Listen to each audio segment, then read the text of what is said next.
Daawwattootaaf hordoftoota YouTube channel keenyaa kan taatan warri YouTube channel kanaaf haaraa taatan YouTube channel kana subscribe godhuudhaan maatii channel keenyaa ta'aa isiniin jenna.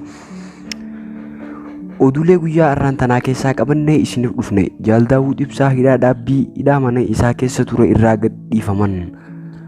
Akkuma beekamu Jaal Daawud Ibsaa gadhiifamuudhaan Finfinnee galee jira. Jaal Daawud Ibsaa hidhaa dhaabbii irraa gadhiifamee jira. Egaa sagantaan keenya akkuma itti fufetti jira.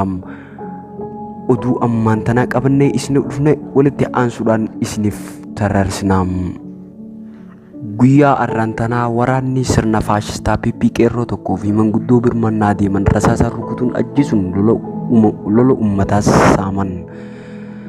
Rasaasaan rukutuun ajjeesuun lola uummataa saaman. Mootummaan afaan qawwee warraaqsa uummata Oromoo ukkaamsuuf lafaa sossoo'ee hundatti ilmaan Oromoo akka diina daangaa darbee dhufetti ajjeesuu jiran gochi badii isaa kanaa itti fufuun kaleessa Bitootessa 12 bara 2022 ganama godina Bahaa Wallaggaa ona Kiraamuu ganda caffee godina bakka Addanoolee jedhamutti ilmaan Oromoo lama ajjeesan.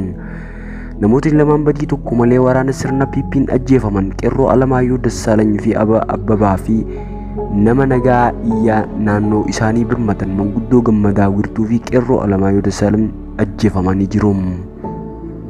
Waraanni sirna faashistaa PP kun ajjecha raawwataniin cinatti guyyuma sanaan saamicha kan gaggeessan yoo ta'u loon namoota kan obbo Dureessaa Sanyii fi Taakkalee Moosisaa dabalatee kan namoota 10 olii ofitti deemanaa jiruun ona Kiraamuu keessatti uummata jireenyaa jiraachaa jiru jechuun kan hin danda'amne ta'uu madda ibsuun uummatni Oromoo ta'uu isaanii qofaaf yakka hiriyaa kan qabne irratti raawwataa jechuun roorroo daangaa dabre uummata Oromoo onichaa irra gahaa jiruun ibsaniiru.